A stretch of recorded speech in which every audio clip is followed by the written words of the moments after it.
Okay, well, welcome. Today, today I wanted to talk about how to minimise no-shows and late cancels for your sessions, whether those are group sessions or one-on-one sessions. And I don't really have a presentation prepared, but I do have a few ideas I'd like to share. And I'm really hoping we can just engage in a bit of a discussion, because I think, probably, some or maybe all of you have got some good strategies here, or maybe at the very least you've got some strategies that you've tried that haven't worked. And, So, hey, Sarah, nice to see you. Hey, Raph, you too. So how to prevent no-shows, late cancels. Over to you. Is this a problem for you? If so, how does it manifest? And what have you tried? And has it worked or hasn't it worked? Hi, Raph. We actually put a little note on the reminder for the appointment on the day before, and just let everybody know there's a cancellation policy, which links them to the website, which lets them know that there's a fee of $25 or what have you to be paid that will be added to their account. And since we've done that, when people late cancel, they no-show, and they often say, I understand I'll be charged, or please, that nobody really complains about it. So that's really worked. Right. So you found that giving them fair warning has resulted in them feeling like, okay, that's fair enough. You told me you charged me, and now you're charging me. Yeah. Yeah. Great. Has that made any appreciable difference to the number of no-shows and late cancels that you get? I don't think so, no. Or maybe it has. Or maybe it just makes them more aware, and then you just make sure you charge it, when they come in the next time, you make sure you go, oh, and there's your fee to pay. And they go, oh, yeah, okay. Yeah. Mm-hmm. So maybe might make them a little bit more accountable as well, because they know they're going to be charged. So it's kind of like you ring them up and say, well, come on, don't forget to come, especially if they're the type of person that would just go would not come just because they can't be bothered or something like that, Mm-hmm. So it may or may not have reduced your no-shows, but it means that at least now you get $25 for each one instead of nothing. Yeah. What about anybody else?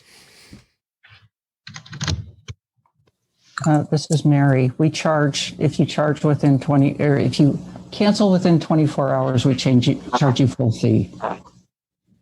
And how do you, is that for one-on-one sessions or group classes or both? One-on-one sessions. Group classes, people just come as it is, as they are, and they never fill up or they never overfill, or rarely.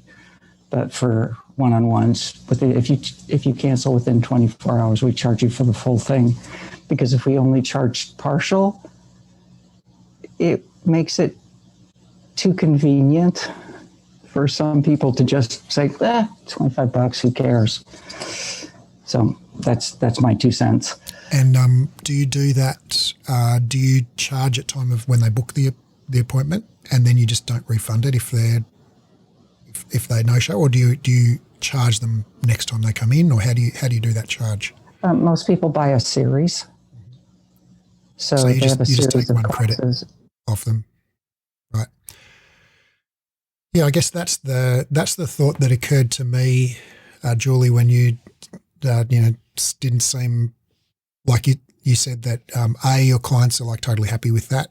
And I think it's fair enough. And B, you're not sure if it's reduced your total cancellations. Is like, well, maybe the incentive is not compelling enough for them. And there's some, that's kind of the dial that you can adjust, or one of the dials that you can adjust is, how much of a penalty there is for doing that behaviour. And there's always those situations where people are, it's unavoidable, right? It's just like it's through no fault of their kids get sick, or whatever, the car breaks down, whatever it might be, and so you've got to obviously make allowances for those types of situations. But then there's the situation, which I believe is way more common, where it's just like I could go to Pilates, or I could just not go to Pilates.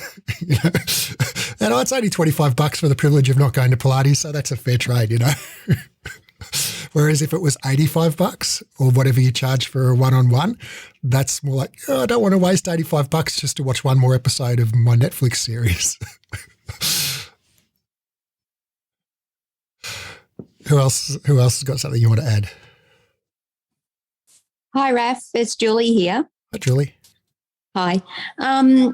We really struggle with this, just even an hour before, cancelling and things like that. And we have a 6-hour cancellation notice, which I think is pretty gracious, and people kind of still flaunt that a little bit. But and I'm really listening to every single thing that's happening here, because I think it's a big issue that people are just taking this for granted. We try and explain to our clients that, because most of their thing is, well, we pay for it anyway, so what the heck, But in the case of reformers, we say, well, that's one reformer that somebody else could have had, and just trying to explain it in terms of how the studio runs and, the fact that, let's think of our fellow, people that come in that's especially if you've got a waitlisted class and you've got people all lined up, and then you've got a spare bed when, we could have given it to a waitlisted person. So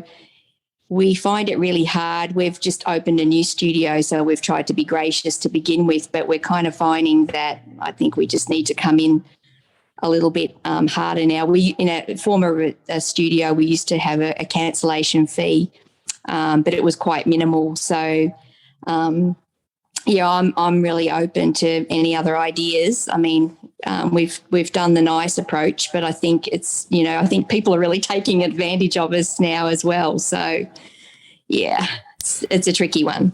Yeah, and I've been through that as well. When I used to own a studio that had a group reformer situation, and we had that exact issue. So are these people on like a monthly membership that gives them X number of classes a week, or are these people on a 10-class pass, or how are they paying for it? Yeah, we've got the 2 passes system, the 10-class pass, and we've got a new system running where we have you pay $55 per week, unlimited classes, and we did that sort of just to kickstart us off, to get people through the doors. So we've got people doing 6 classes a week on that. So you can imagine how cheap those classes are. Uh-huh. So right. At the moment, so we have to relook at this. Are those have you looked at any numbers on the people who are no showing or late cancelling, whatever? How many of them are on the unlimited package, and how many of them are on a 10 pass? Do you know that? Haven't actually looked at that specifically yet. I'm not the manager, so I'm sort of stepping in for the manager at the moment. But that's something that actually, yes, that's something that we need to be looking at, and I'm sure my manager is looking into that as well. But we are going to be upping the price as time goes on. But we're just sort of getting the numbers in slowly but surely, and So. Without the data, it's impossible to say for sure. But my strong suspicion would be that if you compare those two groups, the 10 pass people and the unlimited class package people, a significantly higher percentage of those cancellations or no-shows would be in the unlimited class package people, because, like you say, they place a lower value on those classes. They're like, well, I can come to infinite classes per week for $55. So, therefore those classes are worth, $5 each or whatever, in their mental calculus, right? Whereas the 10 pass people have bought 10 classes for $200 or something like that. So those classes are worth $20 each to them, right? So you've got two different groups of people with placing a different value on those, very different value on those classes. And the second thing is, when you've got, we had the same problem even with people on a 4-class per week membership.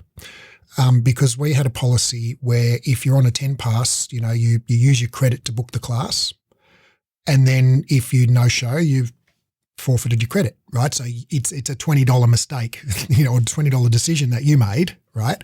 Yeah. And it's like, well, you have paid for that place. So in one sense, as the studio owner, I'm kind of okay with you no-showing because you're paying me, to hold an empty reformer for you. I mean, I'd probably prefer to give that to someone else, but at least, I think it's an exchange of value that's happened there. Whereas if you're on a four class per week membership, right, and you only come an average of twice a week, right? Well, if you miss one, it's no skin off your nose, even if I take your credit, right? Because you can just book another one. It's like you've lost literally nothing, right? And if you're on an unlimited membership, you literally have lost nothing because it's like, I'll just book another 5. I'll just book 10 classes, only come to the 3 that I feel like, right? But I know I've got all those spots, reserved. So you've created an incentive for those people to do that behaviour. Yes. Right? It's actually, that makes their life easier if they do it that way. So you've just got to just adjust things a little bit so that they're incentivized to play nice with others. So a couple of things that you could do, like number one, I would get rid of unlimited because that is going to be a stone around your neck very quickly. Like right now you've got lots of space in the studio. And so it's like, oh, if we give away unlimited classes, it doesn't cost us anything. Yeah, but in 3 months when you're packed to the rafters, okay, and you've got people on a 10 pass paying $20 a class waiting to get into the class and can't get in, and you've got these people on a $55 membership doing, $3 classes, and the class is full of them, right? And all of your classes are full and you're losing money, that's when you're going to be thinking like, maybe that wasn't such a great idea. And then you have to go back to all of these people that you've sold this product and say, I'm sorry, actually, we're changing the rules. It's no longer unlimited. It's only 3 classes a week, or it's only 4 classes. And then you're basically giving them less value than what they signed up for, which is always a hard sell, right? Yeah. So if it were me, I would it's only going to get harder to change that rule because you're only going to sign more and more people up on it. And then you have to going to go back to more and more people and say, oh, look, I'm sorry, we're not doing unlimited anymore. So if it was me, I would just change from unlimited to say like 4 per week. And I would give them a 30-day notice, and say, hey, look, in 30 days, this membership's ending, the new membership's starting. Here's a new price. Here's the new conditions. If you want to cancel, that's fine. If you want to continue on the new one, it'll just roll over, right? So that gives them a warning, gives them notice. And I would also implement something that we found worked really well for those membership people was we did a 3 strikes and you're out policy, which was and it only kind of works when your classes tend to fill up, right? Because people like to book. They like to, they like to plan out their week and make sure they've got their spot reserved. And if they know that they're not likely to get in, if they just waltz in at the last minute, we just said like in any 30-day period, if you no-show or late cancel 3 times, your booking privileges are revoked for a week. You've still got your class credits. You can still come to class. Yeah. We just cancel you out of all of your booked classes, and you're barred from using the booking system for 7 days. Yeah. Right. Yep. Yeah. And you're still welcome. We want to have you. We want to see you in class. Your credits are still good here, but you've broken the rules, and hence we're just doing a little bit of a reset, a bit of a detox. So you're back to square one again, and it wasn't fun for the person that had to ring those people up and say, hey, I'm sorry, you've hit your 3rd strike. And they would always have the like, oh, but, excuse, reason, terrible, poor me, it's not fair, I promise I'll be better next time. And we had to be hard because if you don't enforce it, what they learn is you're not going to enforce it. And then it's, you're back to square one. So that's what worked for us. It certainly wasn't perfect, but I feel like it. Once we tried a bunch of policies, and eventually when we implemented that one and consistently implemented it, we really minimised that as a problem. And once we trained people up, once we'd been running it for like a couple of months, and people knew that it's like, no, they weren't going to wriggle out of it. That's why we had the 3 strikes, right? Because, okay, your kids get sick, that's 1 strike. Okay, you can't find a parking spot, that's 2 strikes, right? But if it's 3 times, that's because you're not really trying. It's like, so we give people a couple of opportunities, and that was the give and take in the system. But then it's like, okay, by the time it's number 3, we were hard line. We were hard line on it. Yeah. And at first they tried it on and they were cranky about it. But after a couple of months, they knew it was the rule. And they were like, okay, yeah, I know. That's the rule. Okay, fair enough. Kind of like what Julie, said before. So they just kind of accepted it. Mm-hmm. Yep. Thanks, Rav. Yep. What did the rest of you guys reckon? Any thoughts on that? Or do you have your own story or question you'd like to share? I live regionally, and one observation I've had is that it's good to sort of scope out what other places are doing. So when I was working teaching group reformer, I wasn't the manager or anything, but we sort of observed that F45 were charging, I think $5 if you missed a class, but only if it was full. Like, there was lots of conditions. So I think they charged $5 if you missed a class, only if it was full. And then they donated that money to a charity each month. And that seemed to go down really well with F45ers. And so because we live in there's only sort of 25,000 people in our regional city. So it was important for us to observe what was going on, as well as having some good standards and boundaries for the business that we were working at, but just basically just vibe checking what other places were doing. Yeah. Great. I like that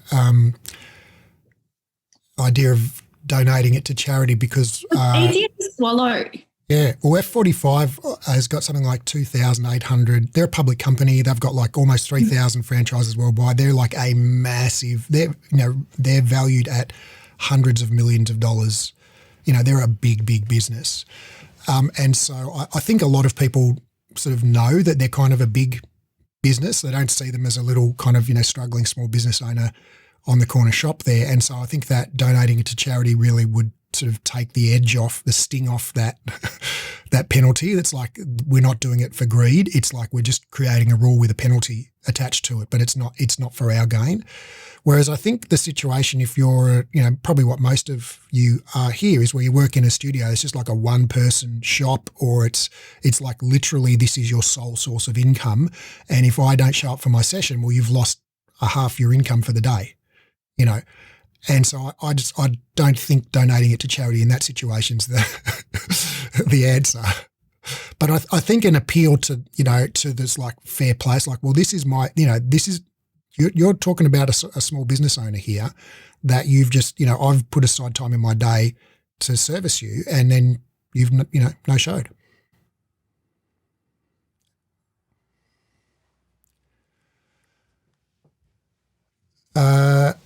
I think it's Julie said, for those who received 3 strikes, did you see changes in their behaviour afterwards? Did any of those members not return? So was that you, Julie, who asked that? No, that was me. My name's Ali. Hi, Ali. Nice to have you Hi. with us. So I'm just feeding my baby here. So I just typed it in the chat just in case it's a bit noisy. Yeah, no problem. Now this was a while ago, so I honestly can't remember whether we lost any, but if we had have lost a large number, I would have remembered. So it was either a very small number or none. So yeah, but the question is, well, do you think were they quite understanding of it, or did you find that people thought, oh, that's a bit harsh? I feel a bit of shame. I'm not going to return. I think the key things that you can do there to mitigate that are, well, no one likes to be charged when the other option is they're not going to be charged, right? So if I said, would you rather pay $85 or not? Not many people are going to go, oh yeah, I'd prefer to pay that. And when people, late cancel or no show, they kind of know, they know they've done the wrong thing, right? In their heart of hearts, they've done the wrong thing by themselves, by not showing up for Pilates, and not making that a priority for themselves. And they've done the wrong thing by you, by not giving you any notice. It's like they've stood you up basically if you went for a coffee date and they just no-showed. So they know that they've done something wrong. And sometimes when all of us, myself included, when we know we're in the wrong, we get defensive and cranky and we, lash out and blame the other person. Okay, and that's just normal human behaviour. And then if the other person makes it easy for you by then charging you money, they make it really easy for you to go, oh, well, you're the a-hole here. And, I'm just trying to live my life and I got a parking ticket so I couldn't make it to class and now you're charging me money on top of that, I think that's a really good point. I think too, it's potentially how, it would be positioned. So to say, look, we're not going to charge you for not showing up, but rather, if you don't if we'll give you 3 chances and then you'll just not be able to book in for a week.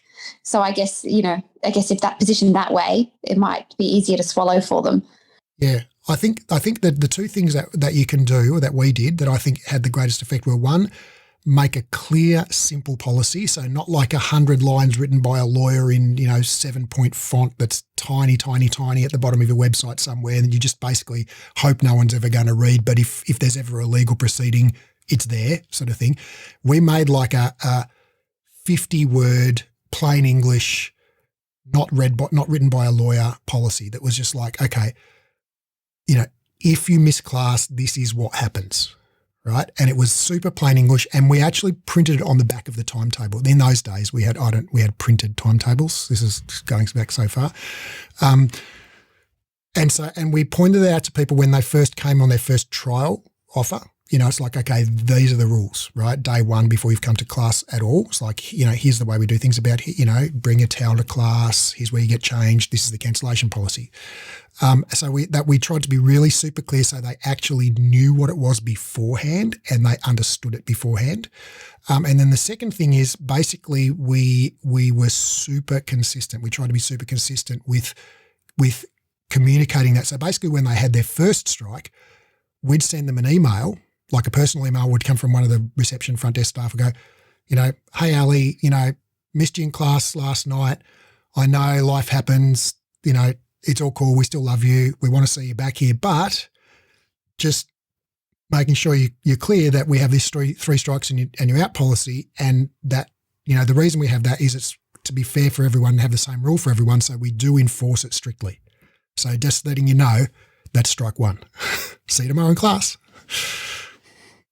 And then, strike 2. And then by the time they get to strike 3, it's like, they're cranky. But then usually even the ones that got cranky, they'd ring you back 10 minutes later and go, look, I'm sorry I was such an asshole on the phone.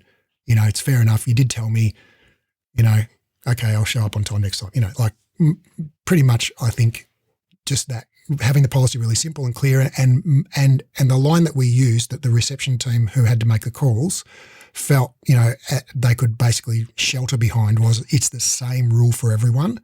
And to be fair for everyone, we have to enforce it for everyone,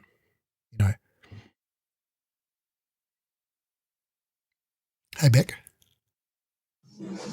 Hey, Raph.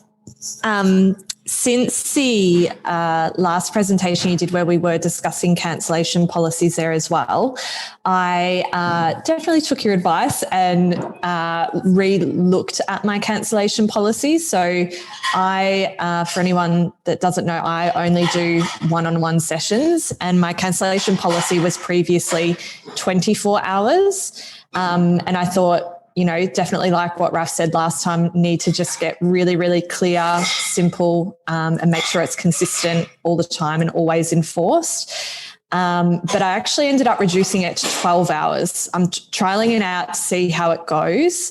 It's one of those things that for one-on-ones that doesn't really give me enough time to actually reschedule someone else into the place and take that spot, which, fingers crossed, let's see how it goes. However, is more understanding that things in life do come up.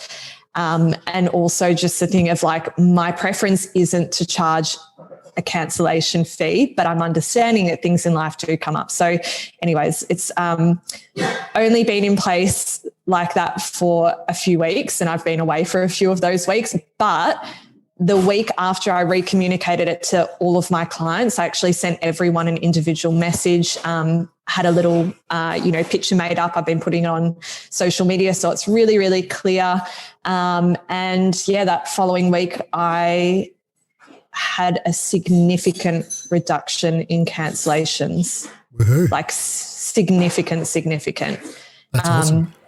Yeah, and the week before I did have quite a few cancellations, and I was charging for them, and that's fine because I was still getting the income. However, the preference is that I'm not having the cancellations. You want the clients to have the results. Exactly.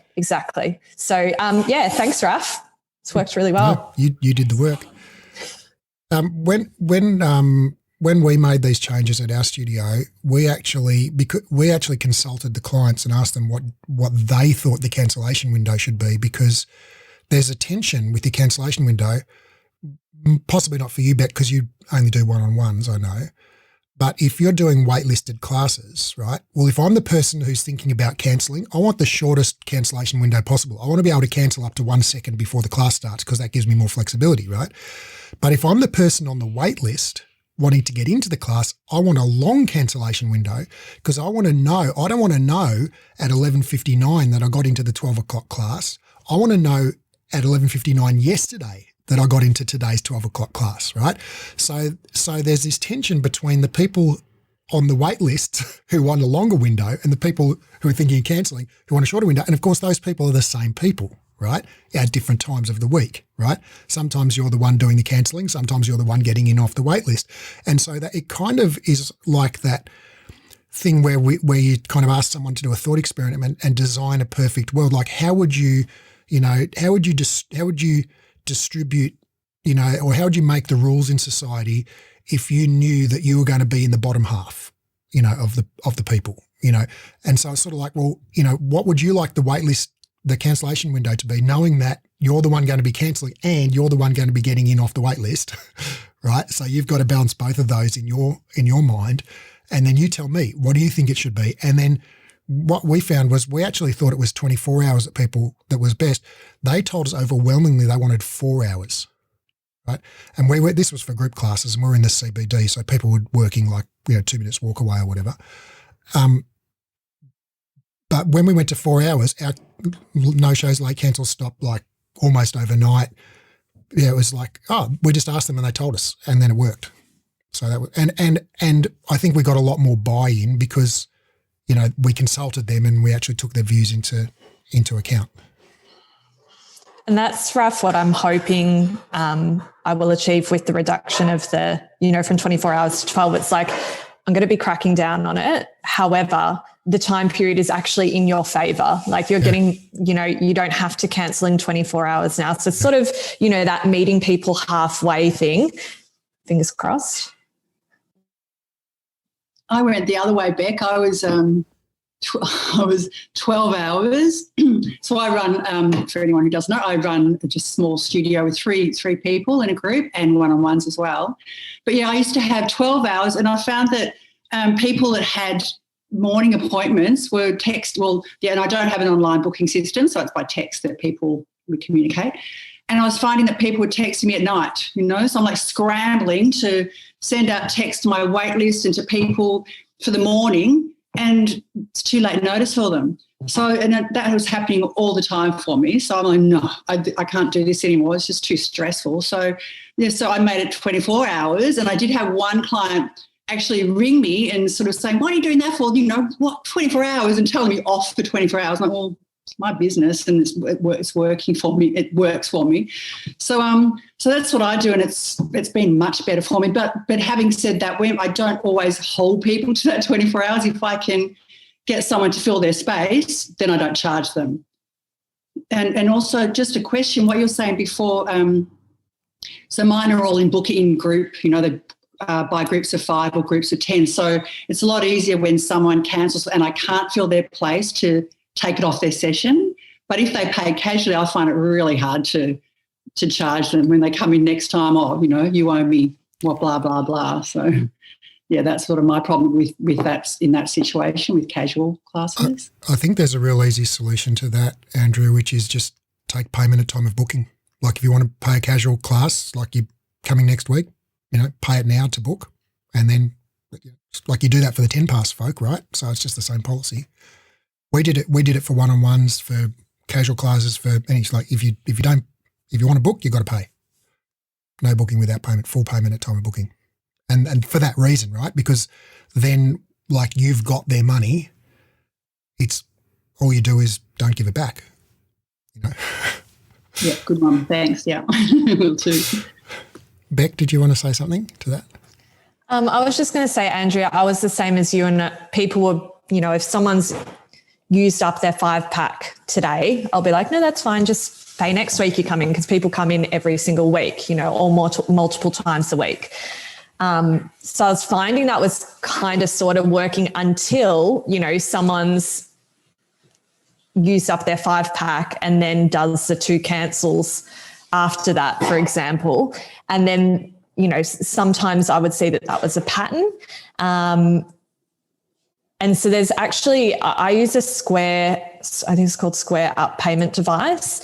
And then my way to kind of remediate that was you can actually send people a payment link. So it's like, almost like charging for a casual session. And I just send it to them, and I'll just, with the cancellation words that you generally send to someone, and I just say, if it could please be paid within 48 hours. However, like what Raph said, now I'm sort of just thinking I just need people to pay for the packs up front.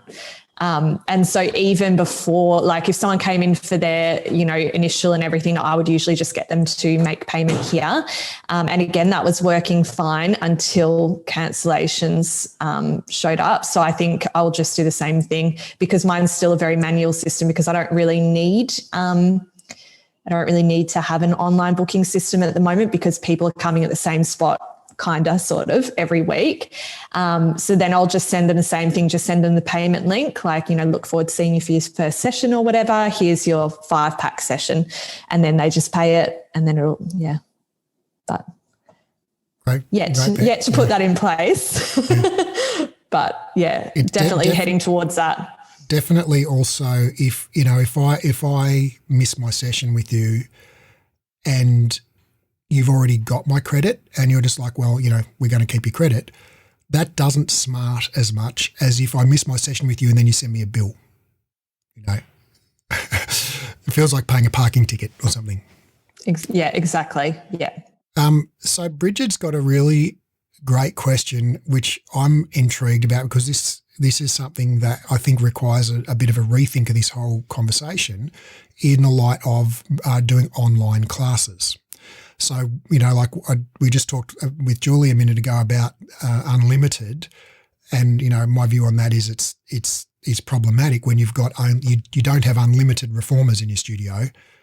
So you're selling a finite commodity and you're giving people unlimited access to that. So a small number of people can eat up all of your capacity very quickly. Whereas with online classes, unless you're doing one-on-ones, right, if you're doing group level classes, well, theoretically, you can have 99 people in your class if that's how many people Zoom lets you have. So if I no-show, like, it's unlikely that I'm sort of taking someone else's place away from them, right? So you're doing group classes, right, Bridget? Yeah. So what do you guys think? Or Bridget, what is your current policy? I imagine you've thought about this. What are your thoughts on what the policy should be? I know you said you're having trouble enforcing it, but what is your policy? Yeah, so I started August last year, very green to it all. It's actually all still a very manual system, which is maybe a big reason why I don't enforce it, because they either have the option to pay free casual, which if they pay free casual and they no-show, then that doesn't really happen at all.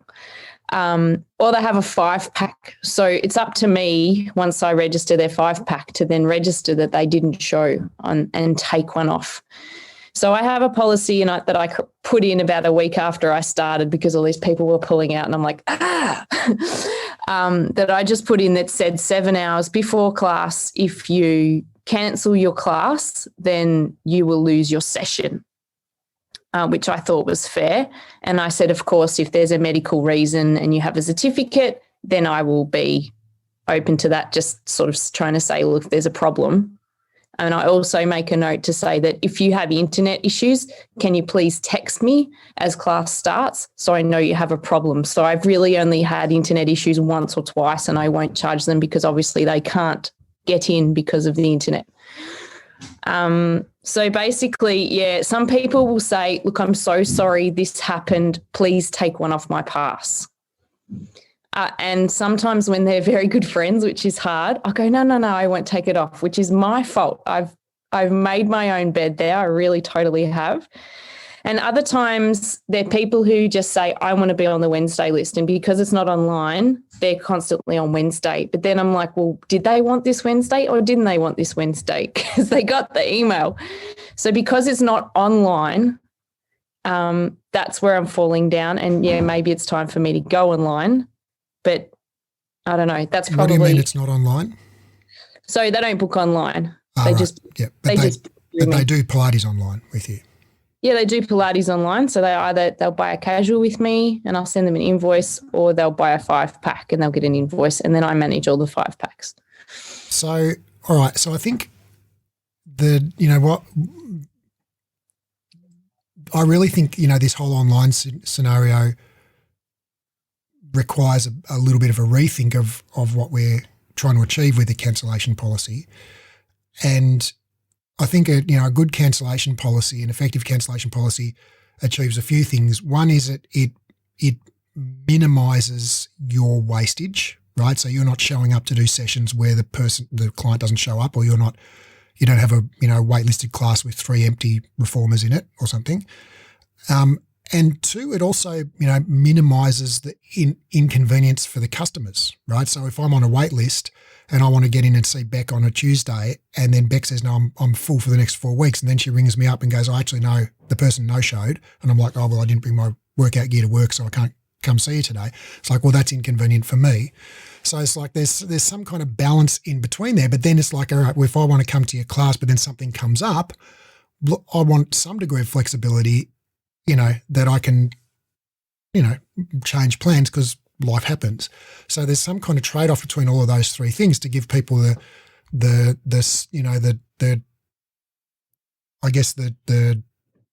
confidence that they can show up knowing their place will be there, that they have some flexibility to change their mind, but it's not unlimited, and that also it minimises their,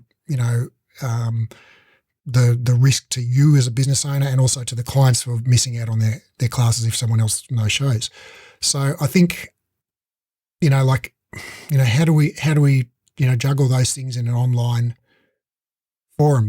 So you're not going to stop other clients from getting into the class. If I book every Wednesday for the next 10 years and then just don't show up to any of them, that's not going to materially affect other people's ability to get into the session. But it is going to make it is going to be inconvenient for you, because you're looking, going, oh, great, Raf's, booked 100 classes. I can go and, buy a bigger house and put my kids into private schools, and then I no show for all of those classes, and but my name's still on the list there, So, and then, Beck rings you up and goes, oh, I broke my leg today, I can't come to class, or even, I've changed my mind, I don't feel like coming to class, and you're like, oh no, you have to pay. And she's like, well, Raf never shows up, and you never charge him. So it becomes, really hard to enforce for anyone when you don't enforce it consistently, because people talk. So yeah, what are your thoughts? Or anybody else? What are your thoughts on this? Yeah, I think it's clear that I need to enforce it for everyone, whether they're my friend or not.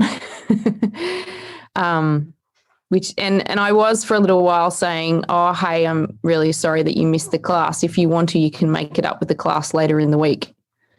But I don't really think that's probably working particularly. It does, but then it's letting that person go, oh, well, next time I can't make it. Even if I'm just feeling a bit mentally drained and I don't want to come, I just won't, because she'll let me come later in the week. Right. And then I might end up with a class with 3 people. And then I'm like, oh, well, that was 45 minutes of my time. I had 6 on the list and now there's 3. Yeah, Beck, you want to say something? I've done the same thing, Bridget, where I didn't want, and it was, it started off with it being with friends, and especially one-on-one. It's a really close relationship you then develop with people. And so I would say, yep, no worries. If you can find a time in your schedule to add another session on this week, I won't charge you a cancellation.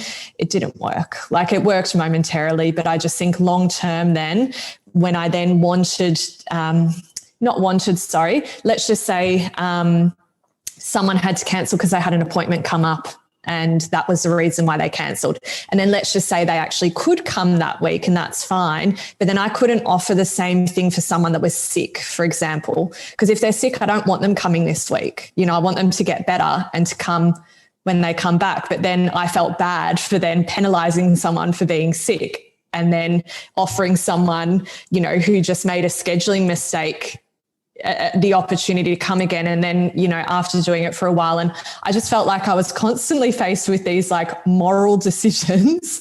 And I just thought, enough, you know, it needs to stop being on me about me constantly feeling bad about someone else not being able to show for a commitment that they've made. And that's why the blanket policy now kind of sort of is taking that feeling away, because I was sick of making those decisions and really, really sick of feeling bad about it. And trying to decipher, you know, from person to person, like who do I give lenience to and who not? And it's just not fair. At the end of the day, you know, there are other people that potentially they want to add another session on that week and they're missing out due to all of the late cancels. And then, you know, it's not just affecting me, like what Raph said in one of the other sessions we did a few weeks ago, it's starting to affect other people as well. So, but I've done it. The same thing that you've done, Bridget. I totally get it and it feels crap, but yeah. I think that is such a great point, Beck, that I think there's a – see you, Renee. There's actually a third and probably even bigger, you know, thing that we need to achieve with this cancellation policy, which is you don't want to waste your energy and time doing this crap. Like, this isn't what you got into teaching Pilates to do, right? You don't want to be the police of people's freaking decisions about whether they go to Pilates or not, right? And so, you know, I think one of the primary things that your cancellation policy needs to achieve is just like making it not your problem, you know? So just, Raph, where people were sick, what is everybody saying they're doing when they've still got to give the 12-hour whatever notice? Where were you with that, Beck? So Melissa, previously, kind of what I explained earlier, previously it was 24 hours that I was saying. And then I was kind of like, you know what, that really isn't taking consideration for if people are a little bit sick. However, let's just say someone's booked into a 9 o'clock session in the morning. They then have, you know, up until 9 p.m. the night before, which is basically when I go to bed, to, you know, give notice. Or, you know, unfortunately, yeah, if it is under 12 hours, I do get that people fall sick, so do I. But unfortunately, it will be charged. I mean, yeah, it really was the thing that's why I cut down from, and I don't know if it's going to work, Melissa, but that's why I cut down from 24 hours to 12, just to be a little bit more understanding of that. Like, people fall sick, their kids fall sick, things happen, schedules change, etc. But I felt like anything that was under 12 hours was, I feel like it started to become, I feel like it was more of like what, you know, that flippant sort of maybe I'll go, maybe I won't go sort of thing, as opposed to genuinely being sick. And I think people understand that they have made that commitment. And if they are feeling a little bit run down, now they'll tell me the night before, you know, so. Thank you. Thank you. What do you, any of you, and I'm keen to hear, like I'm keen to hear from anyone who hasn't yet, you know, thrown your hat in the ring. I don't want to discourage anyone who's already contributed, but now, you know, now we're in a time where it's like, you know, coming to work with a cough is now totally socially unacceptable, right? It's just not cool. And showing up to Pilates with a runny nose is also not cool now. So we don't want to, you know, we want to discourage people. You know, we want to empower people to not show up when they're sick. You know, so yeah, what are you guys doing, or what thoughts do you have on a COVID safe, you know, cancellation policy? How does that change things?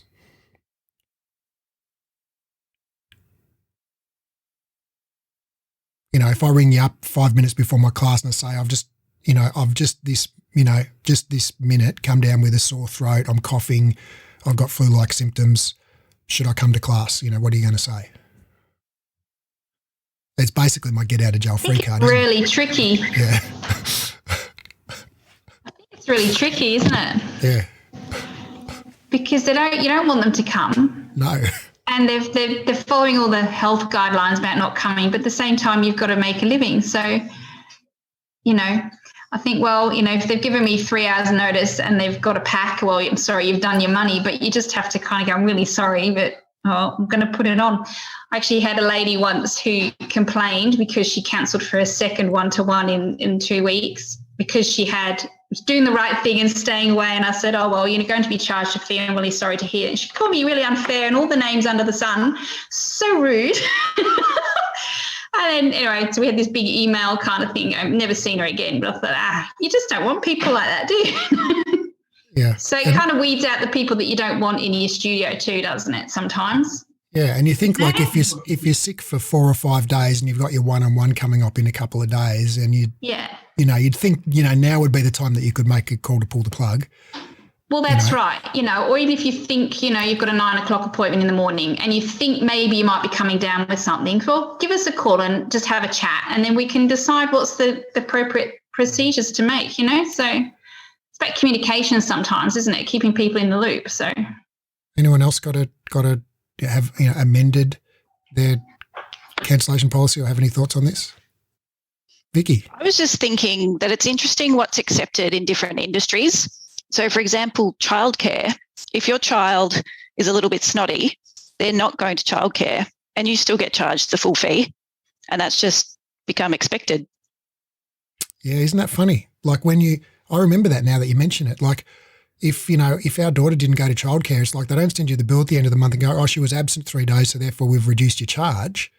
It's like that was inconceivable. It wasn't ever part of the conversation. It's like, no, you're paying for that spot and whether she shows up or not is not anything to do with whether you pay for it or not. Yeah, that's a really good point. Yep, I still grumble about it, but I don't query the centre about it. I accept it. I think we just need to stop feeling guilty, Raf, because I had my lash lady getting upset with me. I gave her 24-hour notice and she wanted a 48-hour notice.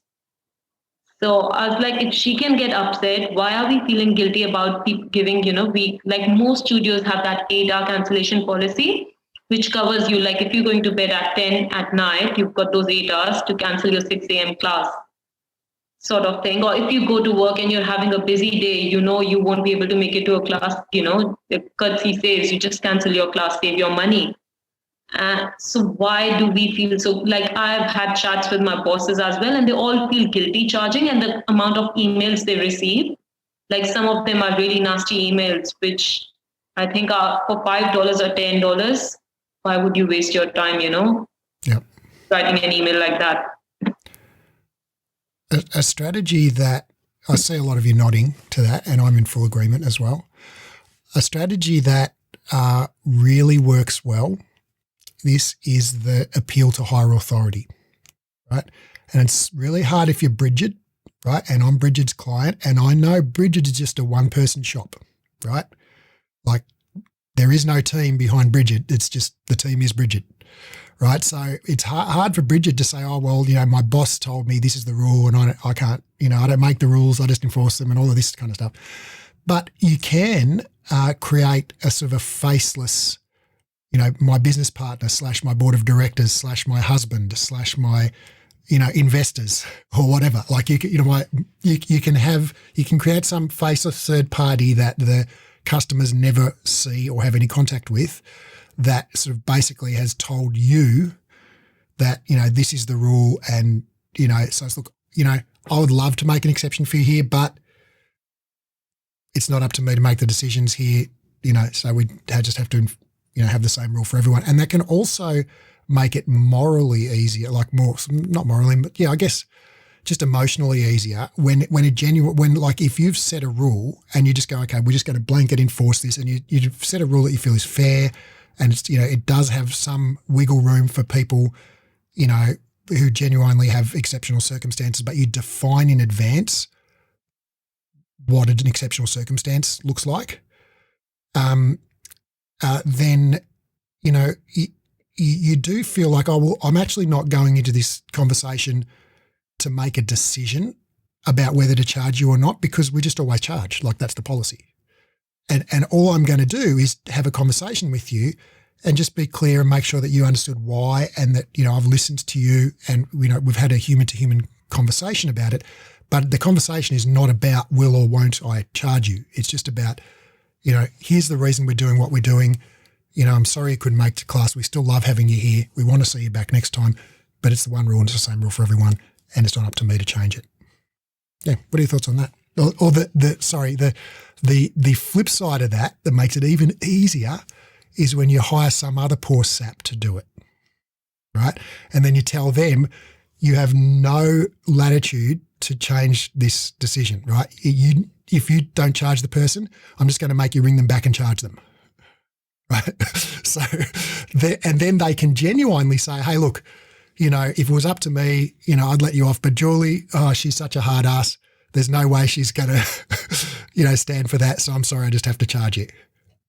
You know, and you can find that person on Fiverr, or you can make that your husband's job, or, you know, the other instructor who works there, or the reception person. Yeah. What are your thoughts on that?